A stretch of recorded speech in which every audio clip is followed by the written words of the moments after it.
बिस्मिल्लाहिर्रहमानिर्रहीम। अस्सलाम वालेकुम।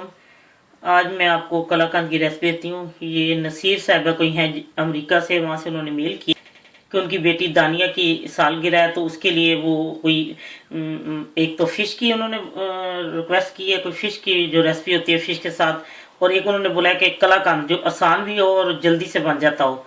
तो उन्होंने बोला है कि मेरी बेटी के लिए वो ज़रूर बनाएं। और उन्होंने ये भी मुझे मेल में कहा है कि मैं आपके बहुत सारे खाने ट्राई करती हूँ, मुझे बहुत पसंद आए हैं। वो कह रही कि गर्म मसाले वाले जितने भी आपने बताए हैं वो सब मैंने घर में बना के रखे हैं और सबसे ही बहुत अच्छा खाना बनता है। तो सबसे पहले मैं उनको शुक्रिया अदा करती हूँ कि उनको मेरी रेसिपी पसंद आ रही हैं और उनको मसाले वाले पसंद आए हैं।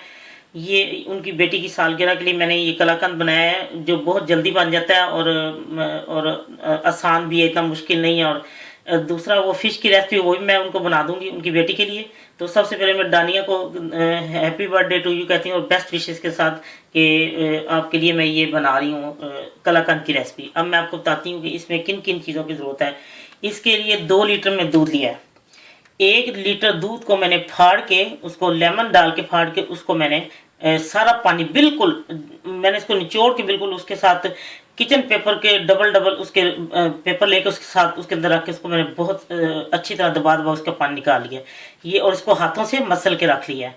ये एक लीटर दूध का। और दूसरा लीटर दूध ये इधर मैंने पकने के लिए रखा हुआ है। ये इसको मैंने पका के आधा कर, ये 1 लीटर था, अब आधा लीटर रह गया। अब मैं इसको बताती हूँ कि अब और किन चीज़ों की इसमें ज़रूरत है। ये 2 लीटर दूध हो गया। इसमें 1 टीस्पून जो है मक्खन, ये अपनी पसंद से बादाम और पिस्ता वो उसमें डालने के लिए, और 80 ग्राम चीनी लेनी है, आइसिंग शुगर, और 2-3 इलायची के दाने, और इसको मैं अभी कूटूंगी जब फ्रेश अच्छे रहते हैं, और 1 चुटकी जायफल।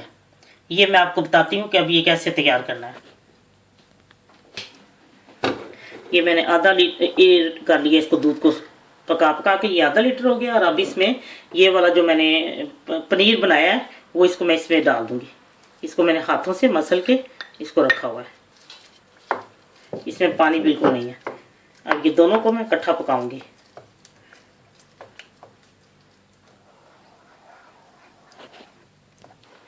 ये देखें दूध वो जो मैंने उसको पका के आधा का लीटर उसमें पनीर डाल के ये पका रही हूँ, और ये बीच में 1 चुटकी जायफल।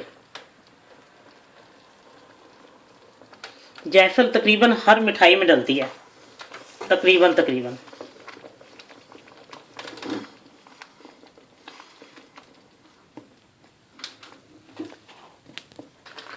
ये देखें इसका पानी खुश्क होना है। अच्छा, एक बात का ख्याल रखें, जो आपने 1 लीटर दूध को सूखने के लिए वो पका के उसको आधा करना है ना, तो वो उसके पास खड़े होकर पकाना है, मुसलसल चमचा लाते रहे। अगर आपने उसको छोड़ दिया तो वो उसका ये होगा कि वो मलाई ऊपर सख्त आ जाती है, तो वो नहीं ठीक, वो फिर वो सही नहीं बनता, क्योंकि वो फिर वो बीच में वो फिर सख्त मलाई सी बन जाती है ना। तो आपने इसको मुसलसल लाते है ना, हिला हिला के उसको सुखाना है। अब मैंने इसमें मक्खन डाल दिया। अब मैं इसको थोड़ा सा भून रही हूँ, ये भून जाता है तो फिर मैं इसमें चीनी वाला, और ये मैंने इलायची कूट के ताज़ी कूट ली है, ये थोड़ी सी इलायची चंद दाने इसको कूट के ये भी डाल लिए। अब मैं इसको ये बिल्कुल अब खुश्क होने वाला है, थोड़ा सा भूनता है तो फिर मैं इसमें चीनी डाल देती हूँ। ये इसका पानी सब खुश्क हो चुका है, और ये घी जो मैं डाला था वो थोड़ा थोड़ा वो छोड़ा, वो देखिए बिल्कुल इसका पानी खुश्क हो गया। ये जब ऐसे इकट्ठा हो जाए तो इसका होता है कि ये पानी खुश्क है और भून रहा है। ये देखिए अब मैं इसमें चीनी डाल दूंगी।